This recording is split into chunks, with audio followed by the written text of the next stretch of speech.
Con esta última canción que se tocó en la discoteca Yepsep hace un año, iniciamos este programa dedicado a los 236 muertos, 186 heridos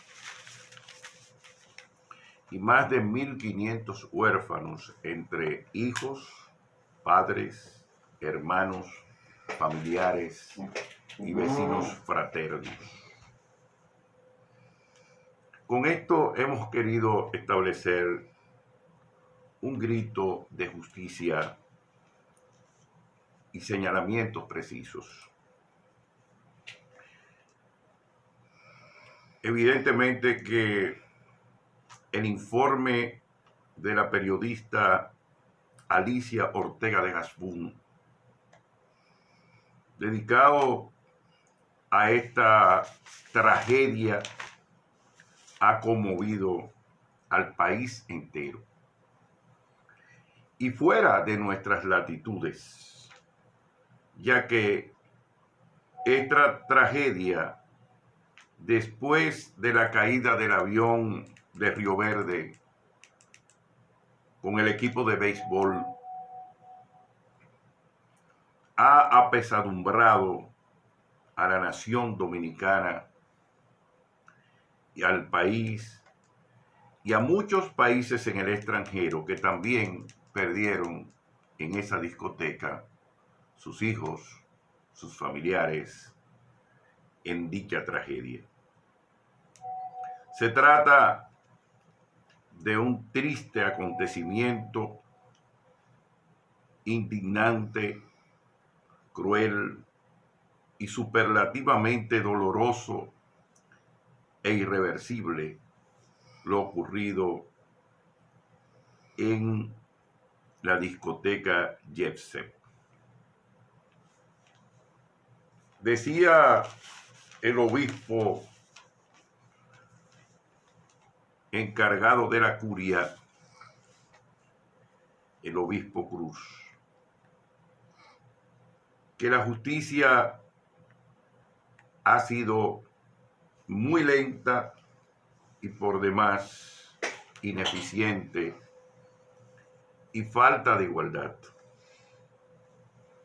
Si comparamos lo ocurrido también muy mal de un oficial que le jaló los cabellos a una niña y le dieron 3 meses de prisión preventiva, y lo situamos junto a un fiscal que le fabricaron una prueba, todavía está preso y la justicia dando vuelta, con esta tragedia que, como dijimos, ha involucrado tanto dolor y tantas lágrimas. 236 muertos, 186 heridos, más de 1.500 huérfanos entre hijos, padres, hermanos, familiares, vecinos fraternos.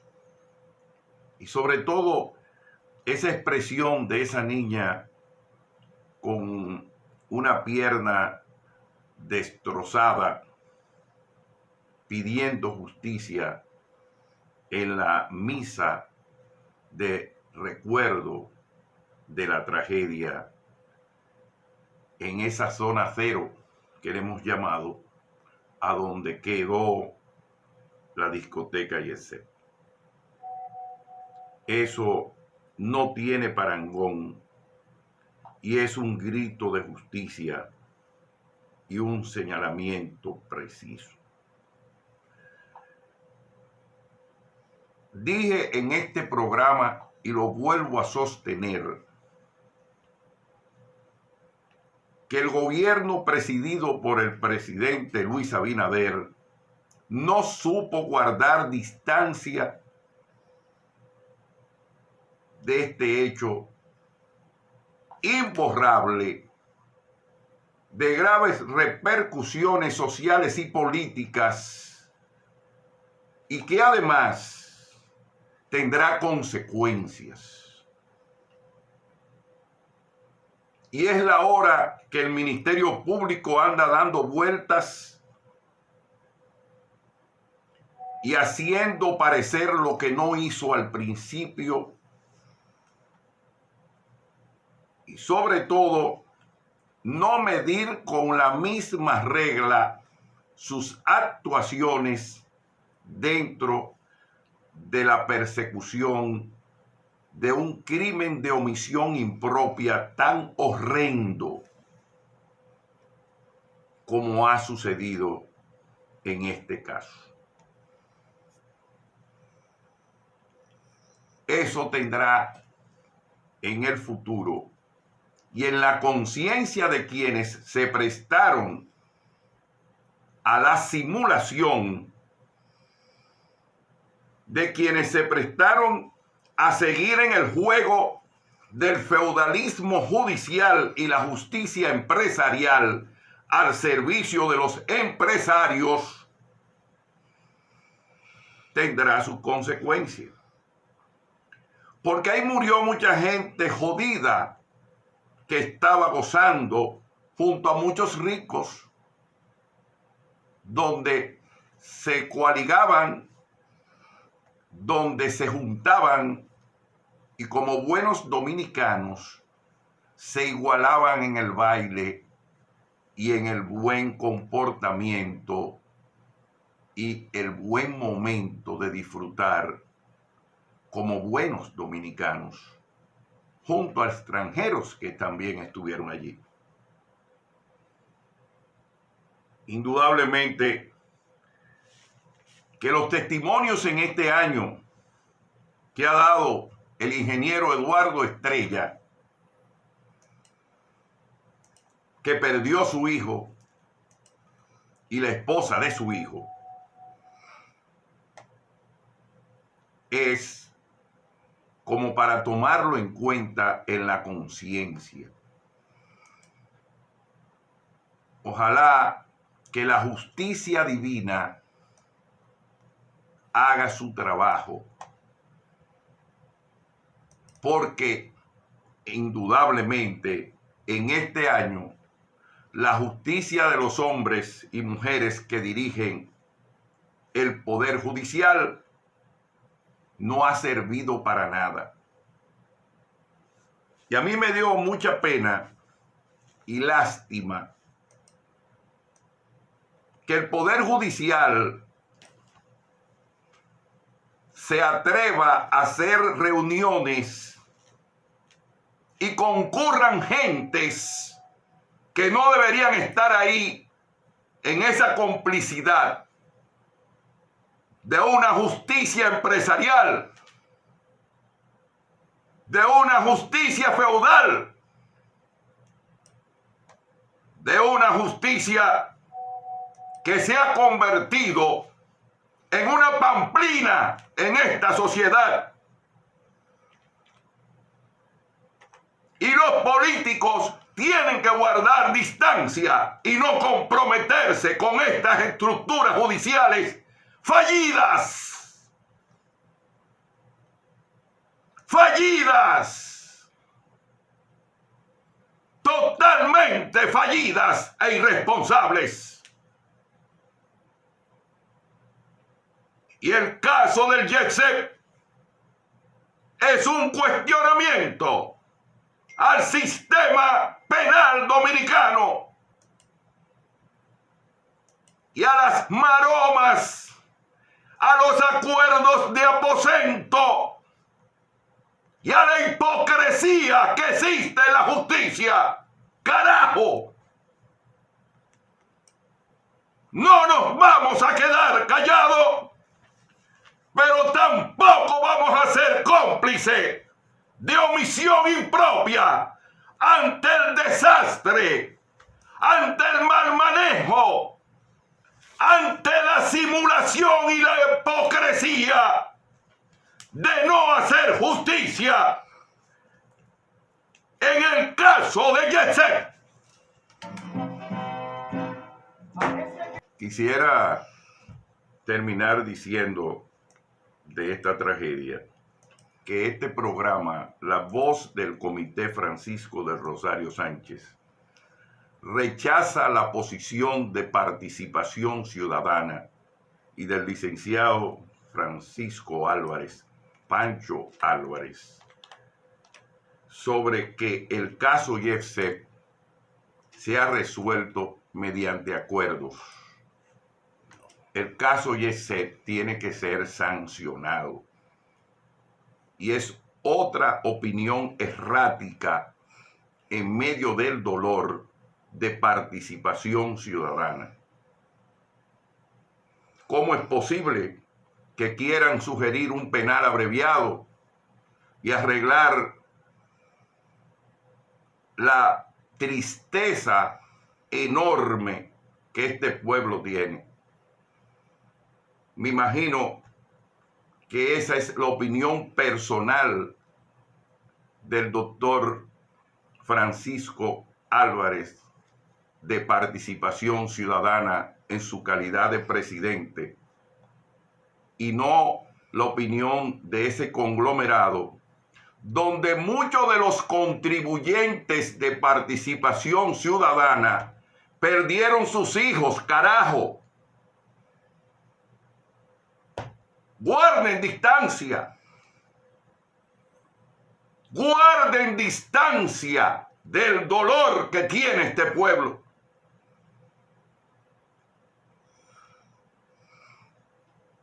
Queremos también sumarnos a las expresiones de una madre acongojada, triste, desvencijada por la pérdida de su hija, de doña Melba Grullón, quien no solamente ha desafiado el dolor con esa opinión tan hermosa, tan digna y tan coherente, sino que también a través de la fundación que ella dirige, ha querido agregarle un poco de solidaridad y ponerle a muchos de esos hijos huérfanos la posibilidad de crecer, de estudiar y de ser alguien para el futuro sin la presencia de sus padres. Indudablemente que el caso del Yesset será un antes y un después para la sociedad dominicana, pero a su vez nos invita a la reflexión en el caso de la aplicación de la justicia. Y si bien es cierto, los hombres se equivocan, los jueces son hombres y mujeres que se equivocan, no es menos cierto que en el caso del Yesset el margen debe ser muy pequeño, porque la atrocidad, el dolor, el martirio, la desesperanza, la incredulidad que ha generado este hecho doloroso nos hace pensar que a la hora de juzgar los hechos, el instrumento institucional que es la justicia, en un año no ha servido para un carajo, para nada, solo para simular hipócritamente en los tribunales.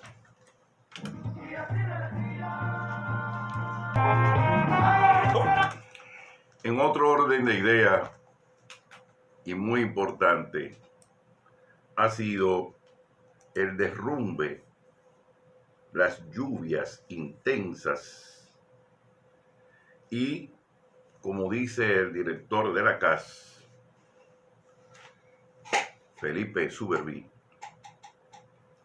la basura que ha desbordado en todas las cañadas, grandes perjuicios y sobre todo daños irreversibles en el caso de las personas que han muerto. En todos estos tiempos se habla de inversiones en las cañadas, por ejemplo, en el sector Las 800. Ahí hubo un desplazamiento de más de 5.000 personas, refiere el periódico Diario Libre. Y 20 acueductos quedaron fuera de servicio. Así también, el mismo periódico El Día habla de unas 1.024 viviendas afectadas, 20 comunidades incomunicadas y 29 acueductos fuera de servicio, conforme al informe del COE que refiere la periodista Joana García y el periodista Javier en dicho periódico, junto con Joan Vargas del periódico El Día. Ciertamente, el gobierno está en una disyuntiva muy difícil. Y fíjense por qué.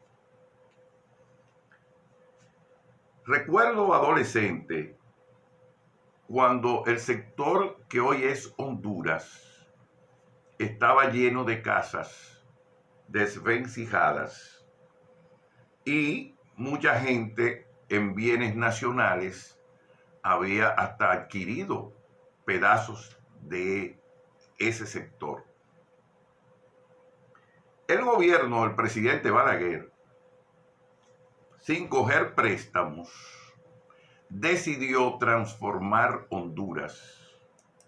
Lo dotó de una escuela de deporte, un palacio policial, una iglesia y básicamente construyó lo que hoy es el barrio de Honduras.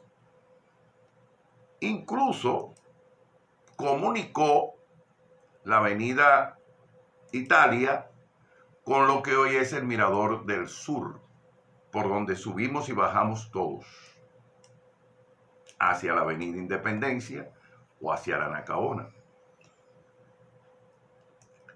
Este gobierno, en manos de malos planificadores, se ha dado a la tarea de levantar muchas viviendas en barrios desvencijados y a través de bienes nacionales le otorga un certificado de título que evidentemente le da la posibilidad al dueño de tener su casa con más propiedad, pero a su vez estar lo que le llaman la seguridad jurídica. Pero esa seguridad jurídica ha sido arrastrada por el agua en muchos lugares. Porque no ha habido una planificación estratégica, un plan de normalización de la ciudad de Santo Domingo y de la provincia de Santo Domingo. Y como dicen, las aguas cuando caen recobran su cauce. no solamente en Arroyo Hondo, en Piantini no se podía andar. ¿Por qué? Porque ahí hay lugares donde en anteriores años que construyeran todas esas torres, por ahí iban muchísimas cañadas y han recuperado su espacio con las aguas. Muchas calles en la ciudad de Santo Domingo estuvieron bloqueadas y mucha gente al final, cuando de repente empezaron las aguas en la madrugada, se dieron cuenta que no podían salir de su casa o que estaban afectadas por las inundaciones. En esos barrios de gente que vive medianamente muy bien, o que viven en lugares donde hace muchos años compraron y están ahí. La CAS, a través de Felipe Suberví, expresó un dolor que es propio de los administradores de la cosa pública y que era propio hasta de su padre, Fello Suberví, con el tema de la recogida de la basura. Es un tema también educacional, pero también es un tema de organización. Ahora, a las aceras y contenes, los talentosos le llaman los invernales. Vamos a seguirle llamando como ellos porque es una forma de unirme a ese concepto, que es un concepto técnico, que es la cuneta que nosotros conocíamos. Pero como los muchachos de ahora son tan talentosos, le llamaremos como a ellos les gusta, a todos esos comentaristas, etcétera, para sentirse ellos muy intelectuales. A las cunetas le llamamos invernales, porque por los invernales se está llevando la basura y se tapa y por ahí no se ve el agua. Pues muy bien, los invernales, como dicen los talentosos, han sido bloqueados por la basura, como dice Felipe Suberví. Pero aparte de eso,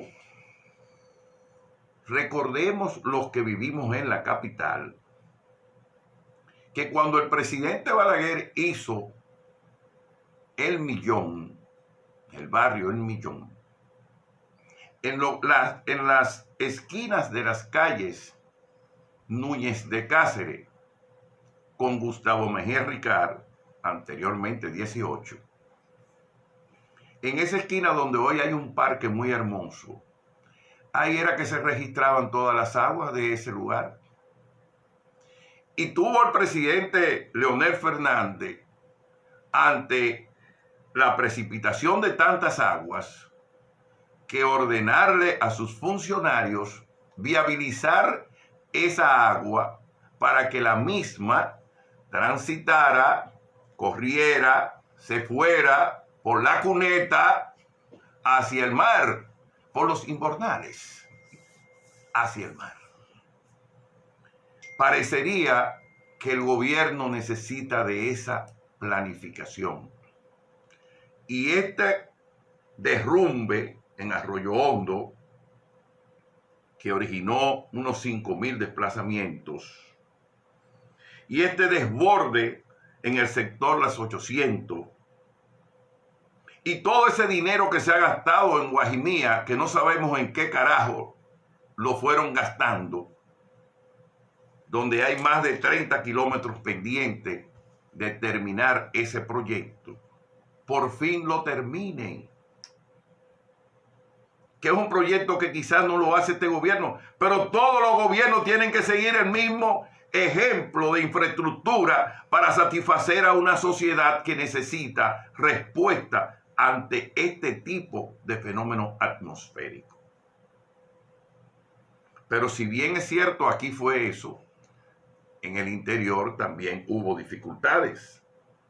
Y Las operaciones de emergencia del centro denominado COE fueron muy eficientes, pero vienen posterior a los desbordamientos que ocurrieron alrededor de las 3 de la madrugada, que cuando todo el mundo se despertó, el agua estaba dentro de la sala y gracias a Dios no perdimos tantas personas que se pusieron en alerta y observaron el fenómeno. Eso también trae derrumbes en las carreteras, eso también trae muchísimas afectaciones. En los Alcarrizos hubo una gran afectación en el sector Nuevo Amanecer, Revera la Prensa, y así supe por unos amigos que conozco dentro de ese sector. Pero evidentemente que el país necesita de una verdadera planificación para que las lluvias que siempre van a ocurrir, que ya le llaman de una u otra manera los expertos, el fenómeno de la niña, el fenómeno del niño, una serie de talentosos que son muy buenos para descifrar cosas después que ocurren. Di esos dos ejemplos porque son ejemplos de planificación y de continuidad. Hablé de Honduras, hablé del Millón, donde las aguas se precipitaban y era desastroso. No se ha resuelto el problema de la Charles Sommer, donde en mi época de joven, cerca de la casa de mis amigos, en aquel entonces, los Manzanos, Nicolás Pichardo del Toro, en fin, los Pérez, que vivían en esa calle, la Jacinto Mañón, que se llama ahora, en mi época se llamaba calle 26. Cuando usted baja esa calle que tiene una precipitación bastante fuerte, eso se llenaba de agua, absolutamente. Y eso se resolvió. Y el agua ya no se llena como una piscina. Pero parece que no ha habido una conducción del agua en la calle que sigue hacia la clínica, hacia donde estaba Corporán, en fin, hacia los prados. Y básicamente eso por ahí parece un río. Ojalá que el gobierno de la ciudad, junto a las autoridades de obras públicas, INAPA y todas estas cosas que se crean especializadas para este tipo de cosas, hagan la conducción de esas aguas y, como diríamos nosotros, arreglen la cuneta, o como dicen los muchachos de ahora, resuelvan los inbornales que se llenan de basura. Nuestra solidaridad con todos aquellos que sufrieron daños, con todas las personas que sufrieron dificultad, en fin, con todos esos desplazados de que habla el informe del COE, pero sobre todo nuestra advertencia al poder, a los que ejercen el gobierno, de que ellos no están para otra cosa que no sea resolver estos grandes problemas y dejarse de estar con pendejadas de fideicomiso y dejarse de estar con pendejadas de robitos en los concursos que hacen para poner terceras personas que son ellos mismos y favorecerse con los concursos de sus oficinas públicas. Estas son las cosas que son fundamentales. Esas son las cosas que el país necesita de los que gobiernan. Y estas son las cosas que hay que darle respuesta a una sociedad que quiere vivir en paz y no quiere acostarse bien y en la madrugada estar lleno de agua en el medio de su casa. Amén de que usted le agregue que el deficiente servicio de electricidad usó también su jugada, porque al llenarse de agua muchísimos estanques, muchísimos lugares, hizo inservible el sistema eléctrico y el país en más de un 60% estuvo a oscura en medio de estos aguaceros.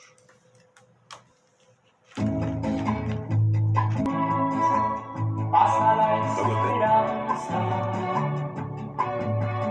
en las casas de cartón.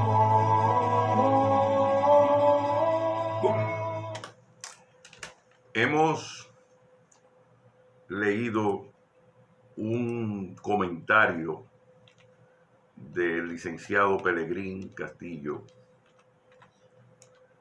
sobre el tema de la presencia en el vecino país de Haití de las fuerzas de tarea de supresión de las bandas criminales que matan, degüellan y hasta se comen la gente en Haití.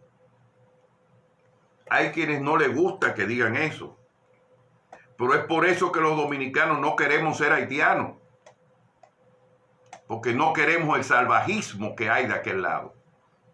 Aunque le duela a los derechos humanos, aunque le duela a las Naciones Unidas, aunque le duela a la Organización de Estados Americanos, OEA.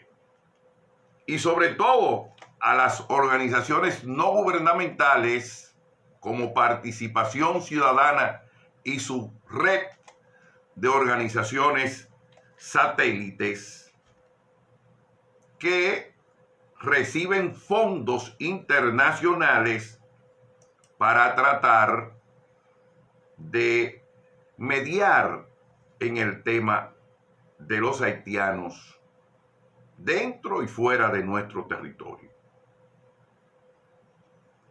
El licenciado Pelegrín Castillo ha acuñado un concepto y es cuando dice que en el fondo en nuestro país hay gente que se cree que este país es una finca con pasaporte RD. Y por ello manejan su concepto de unidad, de concepto isleño, de lo importante de sumar ambas poblaciones y verla como un mercado, diríamos, oportunidades para comprar y vender, porque no le interesa un carajo la independencia nacional ni el sacrificio de nuestros padres fundadores. Él ha hecho una alerta diciendo despierten y nos llamó la atención. Porque en los periódicos, por ejemplo, en el periódico de hoy domingo del Nacional, aparece en la página 14 una información desde Puerto Príncipe diciendo a un señor apellido Dessalines, Marchand Dessalines, que es el que escribe esta nota, bastante larga por cierto, donde habla de que se salvó de las garras de la muerte, pero más aún, donde dice lo despiadado que son las bandas, y el periódico recoge a unos civiles con unas ametralladoras que realmente no la compró ese haitiano, sino que se la proporcionan los grupos hegemónicos dentro de Haití que controlan la delincuencia y el crimen organizado en Haití. De acuerdo al señor Dessalines, publica el periódico El Nacional hoy domingo, más de 6,000 personas han sido desplazadas en la madrugada del 29 de marzo, hace unos días. Y dice este apunte que entre el día 1 de marzo del 2025 y el 15 de enero de este año han habido más de 5,519 muertes y 2,608 heridos por el enfrentamiento de las bandas criminales. Como usted comprenderá, en Haití no hay registro de nada. Esos son subregistros. Y esas cifras, para nosotros que observamos esta relación desde hace muchos años, deben ser el doble, pero no quieren ponerlo para evitar el escándalo mediático de que esas cifras sean realmente tan vituperantes, tan graves, tan deleznables, que es lo que está pasando de aquel lado del territorio de la isla, de los vecinos haitianos, que se están matando entre ellos de manera tal que hasta se comen y se degüellan. Eso es lo que está pasando en Haití. Y contra esa unión y contra esos designios es que surgió este programa, La Voz del Comité Francisco del Rosario Sánchez. Cuando desde Participación Ciudadana se quería incluso destruir nuestras Fuerzas Armadas, este programa se opuso. Cuando desde Participación Ciudadana se quiso quitar el código militar que existe en todas las naciones del mundo, este programa se opuso y trabajó en favor de dicho código. Porque en el fondo hay una estrategia de entregar nuestro territorio, como bien señala el licenciado Pelegrín Castillo. Es que aquí los comerciantes creen que esta es una finca con pasaporte. Y el gobierno tiene que retomar su gran estrategia de defensa del espacio vital. La solución de Haití no está en nuestro territorio, porque no queremos las crueldades, el salvajismo que hoy enfrenta el pueblo bueno haitiano. Un pueblo vandalizado que se retrotrae a la época de su viejo surgimiento, donde vándalos europeos entraron a la Tortuga y luego siguieron hacia nuestra isla, creando lo que hoy es Haití, con los filibusteros y bucaneros, corsarios ladrones, que se quedaron con esa parte de la isla en base a lo que hoy existe en Haití, al vandalismo, a la crueldad, que en aquel entonces era la esclavitud y que hoy es el maldito negocio de la droga.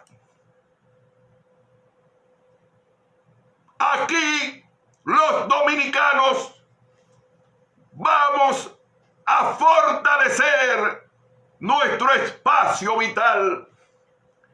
Y desde este espacio vamos a seguir defendiendo a nuestras gloriosas Fuerzas Armadas, que hoy se encuentran acantonadas en la frontera para preservar la soberanía nacional, como ha dispuesto el presidente Luis Abinader. Pero a su vez, es bueno que sepan los comerciantes, los empresarios, que no vamos a ceder nuestro espacio vital y no nos interesa cohabitar con el salvajismo existente en Haití. Antes de terminar el programa, queremos regocijarnos con el éxito de la tripulación de Artemisa II, donde Rick Weissman, norteamericano comandante, Victor Glover, estadounidense piloto, Christina Koch, estadounidense especialista de misión, y Jeremy Hansen, canadiense especialista de misión, hicieron un formidable viaje a la Estación Espacial Internacional y que realmente tendrá repercusiones de mucha importancia para el mundo.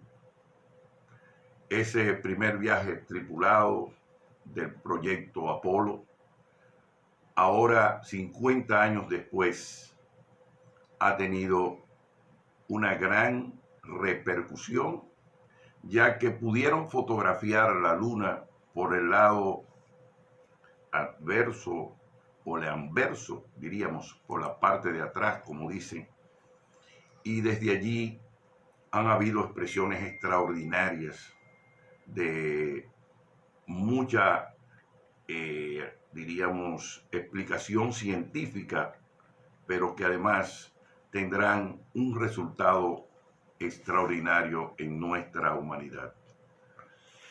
Es una primera misión tripulada que ha tenido el gran éxito en la denominada nave Orión, que trazó esa ruta y que a su vez este viaje, que duró unos 10 días,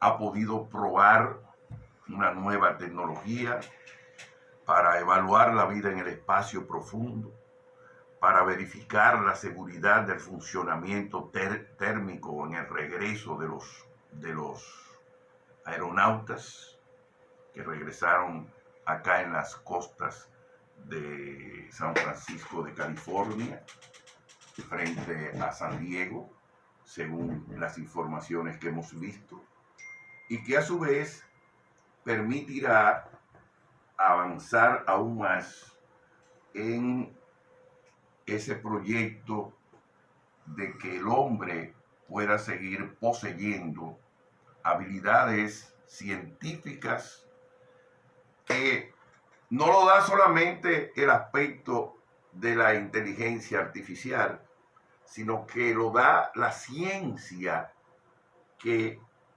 en el fondo le ampara al hombre en su gran razonar. Felicidades a los Estados Unidos de Norteamérica y en especial al presidente Donald Trump, porque este proyecto ha llegado a un gran éxito y es más importante que la guerra que hoy se libra en el Medio Oriente. Recordándole